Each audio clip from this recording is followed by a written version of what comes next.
Everyone, so welcome again in our channel CVT world. और ये जो सीरीज है जिसमें हम 25 मोस्ट इम्पॉर्टेंट क्वेश्चन डिस्कस करते हैं, ये इसका तीसरा वीडियो है। और अगेन हम स्टार्ट करते हैं अपने सीरीज को। और यहाँ पे नील आर्मस्ट्रॉन्ग का एक बहुत बड़ा सेइंग है कि it's one small step for man but a one giant leap for mankind. जब मतलब कहने का मतलब कि जब आप छोटा छोटा स्टेप लेते हो, वही स्टेप एक दिन जो है वो बहुत बड़ा बन जाता है। तो ये चीज़ें हैं जो हमें इंस्पायर करती है, इनको हमें देखते रहना चाहिए। अपने क्वेश्चन की तरफ मूव करते हैं। आज का पहला क्वेश्चन है कि what is the maximum gap permissible between two sessions of parliament. अब इसको ध्यान से आपको यहाँ पे देखना है कि ये पूछ रहा है कि what is the maximum gap. ठीक है, मैक्सिमम गैप क्या हो सकता है? तो मैक्सिमम गैप का जो प्रोविज़न है वो है 6 महीने का। कि ऐसे तो हमारे यहाँ पे 3 सेशन होते हैं, आपको पता होगा, विंटर सेशन, मानसून सेशन और हमारा जो विंटर सेशन, मानसून सेशन और बजट सेशन, 3 सेशन होता है हमारा। लेकिन ऐसे 3 सेशन होते हैं, बट संविधान में जो प्रावधान है वो ये कहता है कि मैक्सिमम 6 महीने का गैप होगा, अगर उससे ज़्यादा नहीं हो सकता, उससे पहले सेशन हो जाना चाहिए। तो 6 महीना इसका राइट आंसर है। दूसरा क्वेश्चन देखते हैं कि इन कंसिक्वेंस ऑफ द डेथ और in capacity of the president the vice president can become the president for. कि अगर मान लो कि प्रेसिडेंट जो है वो मर जाता है या इनकैपेबल है, हटा दिया जाता है, तो वाइस प्रेसिडेंट कितने समय तक प्रेसिडेंट का पदवी संभाल सकता है। अब देखो क्या होता है, इंडिया के कॉन्टेक्स्ट की अगर हम बात करें तो वाइस प्रेसिडेंट जो है ना, वो प्रेसिडेंट का पदवी, ऐसा नहीं है कि प्रेसिडेंट साहब मर गए तो वो रिमेनिंग टर्म के लिए लेगा, नहीं, उसका एक फिक्स्ड टाइम है। इसका रीज़न क्या है, ये बड़ा इंपॉर्टेंट क्वेश्चन है। ये तो बड़ा आसान क्वेश्चन है कि यहाँ 6 महीने होगा, 6 महीने से ज़्यादा वो नहीं, 6 महीने के अंदर में प्रेसिडेंट साहब का इलेक्शन होगा, प्रेसिडेंट के पोस्ट का इलेक्शन होगा। लेकिन ये इंटरेस्टिंग क्वेश्चन है कि वाइस प्रेसिडेंट जो है वो क्यों प्रेसिडेंट नहीं रह सकता for the remaining period of time.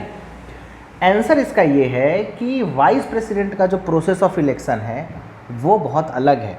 Vice president को चुनने में जो मेंबर ऑफ लेजिस्लेटिव असेंबली होते हैं वो तो होते नहीं हैं, लेकिन प्रेसिडेंट के इलेक्शन में मेंबर ऑफ लेजिस्लेटिव असेंबली भी होते हैं। इसका मतलब प्रेसिडेंट जो है वो हेड ऑफ द स्टेट उसको कहा जाता है ना, वो स्टेट का भी हेड है, वो वाइस प्रेसिडेंट नहीं होता है। Vice president is not the head of the state, and that's why ये 6 महीने के अंदर में वाइस प्रेसिडेंट का इलेक्शन होना है किसी भी कीमत पे। नेक्स्ट क्वेश्चन देखते हैं कि the parliament of India consist of. ये बहुत बार मैंने क्वेश्चन डाला है और ये क्वेश्चन बार बार पूछा भी जाता है। अभी जामिया का मैंने पेपर एक्सप्लेन किया था, उसमें भी ये क्वेश्चन था कि पार्लियामेंट में कौन कौन क्या क्या होता है पार्लियामेंट में। अब सिंपली देखना है कि पार्लियामेंट का काम क्या है। It is an legislative body, इसका काम है नियम बनाना। And who are the people who involve in this process of law making. तो इसमें हाउस ऑफ पीपल तो है ही, लोकसभा है, राज्यसभा, काउंसिल ऑफ स्टेट है, पर प्रेसिडेंट साहब भी हैं क्योंकि उनका एसेंट बहुत ज़रूरी होता है। तो the right answer is a. Parliament of India में कौन कौन लोग होते हैं? प्रेसिडेंट होते हैं, house of the people, MP जो हो गए लोकसभा के, और एमपी जो है वो राज्यसभा के, ये पार्लियामेंट को कंसिस्ट करते हैं। नेक्स्ट क्वेश्चन है कि the president of India is elected by. President का इलेक्टोरल कॉलेज क्या है? तो इलेक्टोरल कॉलेज बार बार आपको याद करने की ज़रूरत है, ऐसे क्वेश्चन पूछे जाते हैं।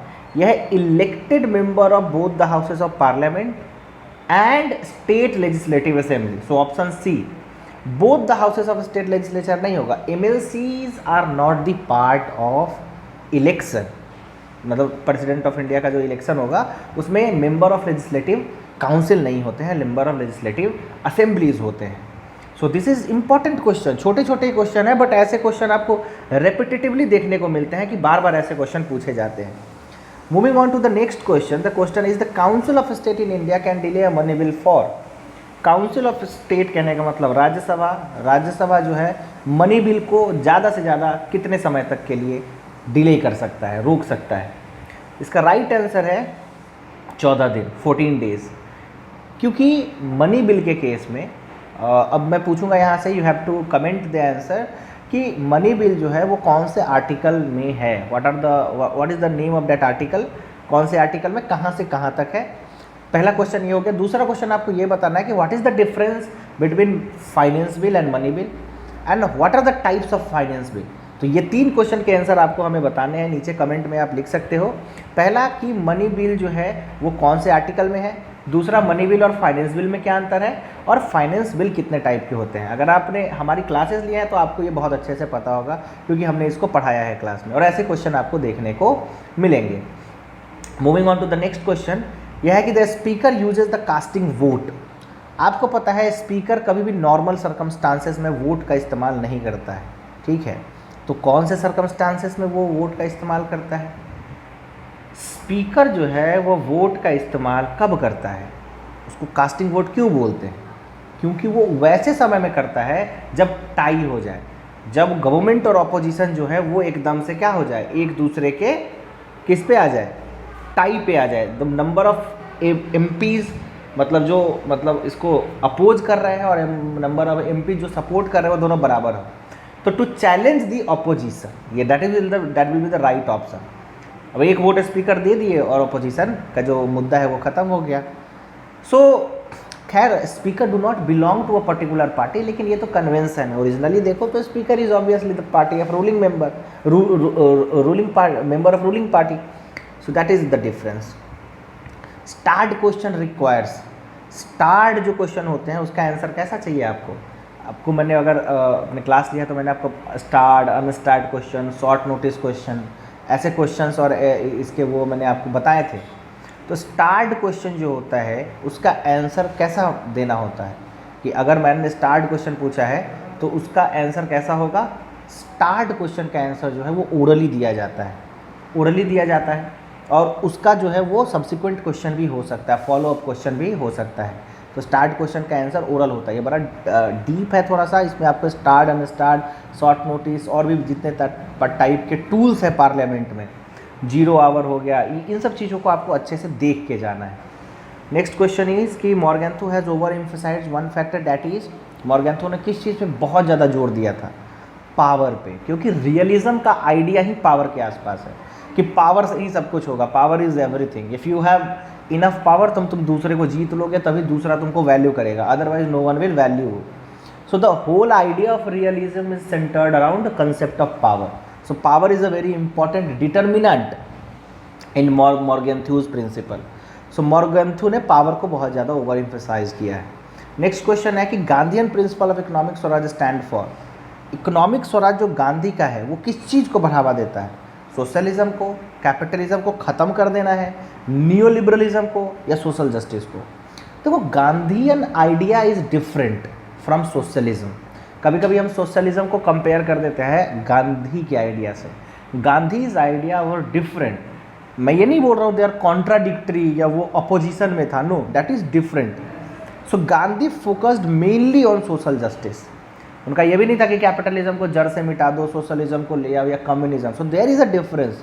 Gandhi and Karl Marx, you know, there is a difference between Gandhi and Karl Marx. So Gandhi's idea of economic swaraj वो मेनली सोशल जस्टिस पे फोकस करता है। दूसरा क्वेश्चन है कि Gandhi was highly critical of what? Was Gandhi highly critical of capitalism? Highly बोल रहा है, no, Gandhi was not highly critical of capitalism. Neither Gandhi was highly critical of communism. Gandhi was highly critical of fascism. So this is very important in noting down that Gandhi was highly critical of fascism, neither capitalism nor communism. ये आपको ध्यान में रखना है, fascism का वो highly critical थे. Next question is, who is the chief exponent of doctrine of new humanism? जो डॉक्ट्रिन ऑफ न्यू ह्यूमनिज्म है उसके सबसे इम्पोर्टेंट कौन है जिन्होंने इसको फैलाया, दुनिया को बताया? तो आसान क्वेश्चन भी है लेकिन बार बार पूछे जाने वाला क्वेश्चन है। The answer is M.N.. Roy. M.N.. Roy साहब ने जो डॉक्ट्रिन था न्यू ह्यूमनिज्म का उसको लेके आए। नेक्स्ट क्वेश्चन इज कि identify the thinker who believed that from the laws of nature individual derived the natural right. Natural right को हमने कहाँ से ड्राइव किया है? लॉ ऑफ नेचर से। तो यहाँ पे आपको दो थिंकर देखने को मिलते हैं, John Locke and Hobbes. So John Locke and Hobbes they both belong to the social contract theory of state. The origin of social contract, the origin of state is related with social contract. Now what was social contract? social contract क्या था? तो ये बताते, explain करते हैं lock और Rousseau कि भाई उस समय कोई लॉ एंड ऑर्डर नहीं था सोसाइटी में। तो लॉक बताते हैं कि लॉ एंड ऑर्डर तो नहीं था बट उस समय लोगों के पास नेचुरल राइट्स थे, लोग जानते थे कि हमको एक दूसरे के राइट्स को कैसे जानना है, समझना है, प्रोटेक्ट करना है। So Locke is the right answer, इसका आंसर होगा Locke. Name the philosopher who explain the theory of class struggle with the help of theory of surplus value. Class struggle जैसे ही आपको टर्म आ जाता है आपके दिमाग में मार्क्सिज्म जाता होगा। यहाँ पे है कि with the theory of surplus value, surplus value का थ्योरी किसने दिया था? कार्ल मार्क्स ने दिया था। तो सरप्लस वैल्यू क्या है भाई? जो कैपिटलिस्ट क्लास है वो किसके पैसे पे ऐश कर रहा है, किसके पैसे को वो, मतलब कि जैसे फॉर एग्जांपल आज के डेट में यू आर सीइंग दैट एक साइड में एक ऐसा आदमी है जिसके पास लाखों करोड़ रुपया है, एक साइड में एक आदमी है जिसके पास खाने को पैसे नहीं है। Now who is doing this, from where that money is coming? Money का कोई ना कोई तो सोर्स होगा ना, कहीं ना कहीं से तो पैसा आया होगा ना। तो सरप्लस वैल्यू कहने का मतलब होता है कि जो हमारा लेबर कॉस्ट होता है, जो लेबर का, जो प्रोलेटेरिएट क्लास है जो लेबर करता है इंडस्ट्री में, उसका जो लेबर होता है उसके लेबर से ही पैसा काट के वो पैसा जो है सरप्लस वैल्यू बनता है जो कैपिटलिस्टों के पास में है। तो इसका राइट आंसर कार्ल मार्क्स होंगे, marks is the right answer. देखो मैं जब भी क्वेश्चन कोई भी डील करता हूँ तो वहाँ पे मैं आपको उसका बैकग्राउंड बताता हूँ या उससे रिलेटेड। अब जैसे कार्ल मार्क्स से रिलेटेड और भी क्या क्या आइडियाज़ हैं, like dialectical materialism, historical materialism, along with the theory of base and superstructure. Karl Marx के जितने भी लिखे गए किताब है उनको आपको एकदम से रट लेना है क्रोनोलॉजिकली। तो this is very important. Moving on to the next question. The next question is कि Marx employed the term alienation to explain. Alienation का मतलब क्या था मार्क्स का? एलिनिएशन कहने का मतलब कि जब आप अपने ही द्वारा किए गए काम से अलग हो जाते हो, आपको पता ही नहीं होता आपने क्या किया है। इसका सबसे अच्छा एग्जाम्पल है, आपने अगर एक मूवी देखी होगी चार्ली चैपलिन, तो उसका एक एपिसोड है that is a critique of we can say that capitalism, और वो कार्ल मार्क्स के थ्योरी से ही ड्राइव्ड है कि चार्ली चैपलिन पर्टिकुलर वर्कर होता है, वो एक नट बोल्ट ऐसे ऐसे करके सीधा कर रहा होता है। अब वो इतना एडिक्टेड तो गलत शब्द होगा यहाँ पे, वो इतना हैबिचुएटेड हो गया है वो काम करने का फ्रिक्वेंटली कि उसका हाथ अपने आप ऐसे ऐसे चलने लगता है। तो वो काफ़ी कॉमिक सीन है, कॉमेडी है, बट दैट रिफ्लेक्ट्स कि वो लेबर जो कर रहा है, जो लैपटॉप बन रहा है उसमें जो बैटरी बनी होगी, उस बैटरी के अंदर का भी कोई केमिकल बना होगा, उसको भी किसी लेबर ने बनाया होगा। क्या उस लेबर को पता है कि वो बैटरी के लिए बना रहा था, जो बैटरी लैपटॉप में यूज होगी? नो। तो जो बना रहा है उसको ही नहीं पता है प्रोडक्ट के बारे में। तो एक्चुअली धीरे धीरे इसे एलिनिएशन हो जाता है। तो जो एलिनिएशन का आइडिया है ये मेनली डीह्यूमनिज्म से रिलेटेड है। तो मार्क्स एम्प्लॉयड इसको कि डीह्यूमनिज्म को दिखाने के लिए, ठीक है, कि कैपिटलिज्म में कैसे हमको डीह्यूमनाइज कर दिया है, हमें इंसान रहने का भी अधिकार नहीं मिला है। Which article of the Constitution of India says there shall be a council of minister with the prime minister to head to aid and advise the president? कौन सा आर्टिकल है जिसमें ये कहा गया है कि there shall be a council of minister with the prime minister at the head to aid and advise the president? ये बहुत ही आसान क्वेश्चन है और इसमें आर्टिकल जो है, ये क्वेश्चन बार बार पूछे जाते हैं, मैंने देखा है ऐसा क्वेश्चन बार बार पूछा जाता है। इस क्वेश्चन का आंसर आप मुझे कमेंट बॉक्स में बताओ, क्योंकि ये मैं देखना चाहता हूँ। और इस क्वेश्चन का आंसर आप इधर उधर से सर्च मत करना, मैं देखना ये चाहता हूँ कि आप इसमें कन्फ्यूज होते हो या नहीं होते हो, ठीक है। तो इसका आंसर आप मुझे कमेंट बॉक्स में बताओ, क्योंकि मैंने क्लास में भी बहुत बार इस क्वेश्चन को बताया है और मैंने देखा है कि स्टूडेंट एकदम इसमें 70 चलो मैं इतना भी हिंट दे देता हूँ कि 74 या 75 में है, लेकिन मैं जानता हूँ कि बहुत सारे फर्स्ट अटैम्प्ट में गलत कर देंगे। तो इसका आंसर आप मुझे कमेंट बॉक्स में लिख के दिखाओ। मैं इसलिए बोल रहा हूँ क्योंकि जब अगर आपको नहीं आ रहा होगा तो आप सर्च करोगे, और सर्च करोगे तो वो चीज़ आपको याद हो जाएगी, ठीक है। तो ये आप करो। Next question is under which article of the constitution the governor of state can resume a bill for the consideration of president? President के लिए कौन सा, आपको पता है गवर्नर के पास पावर होता है कि वो बिल को या तो एसेंट कर दे या विथहोल्ड कर दे या रिकंसिडरेशन के लिए भेज दे। एक और पावर होता है जो होता है कि वो प्रेसिडेंट के लिए रिजर्व कर दे। तो कौन से आर्टिकल से वो पावर उसको मिलता है? तो इसका आंसर आपको स्ट्रेट फॉरवर्डली पता होना चाहिए, आर्टिकल 201। ये एक इंपॉर्टेंट आर्टिकल है, इसलिए मैंने इसको यहाँ पे डाला है। Moving on to the next question, who among the following is considered the father of modern political thought? Modern political thought के फादर किसको कहा जाता है? मॉडर्न पॉलिटिकल थॉट का जो फादर है वो मैकियावेली को कहा जाता है। इसका रीज़न ये है कि he is the first thinker after in Renaissance. ठीक है। रेनेसेंस के समय वो पहले थिंक करते हैं। मैकियावेली से रिलेटेड देखो ये चारों जो यहाँ पे लिखे हुए हैं, मैकियावेली, रूसो, लॉक, हॉब, इनके हर चीज़ आपको याद होने चाहिए। बुक, थ्योरी, क्या क्या दिया था, बहुत इंपॉर्टेंट है, यहाँ से क्वेश्चन आता ही आता है।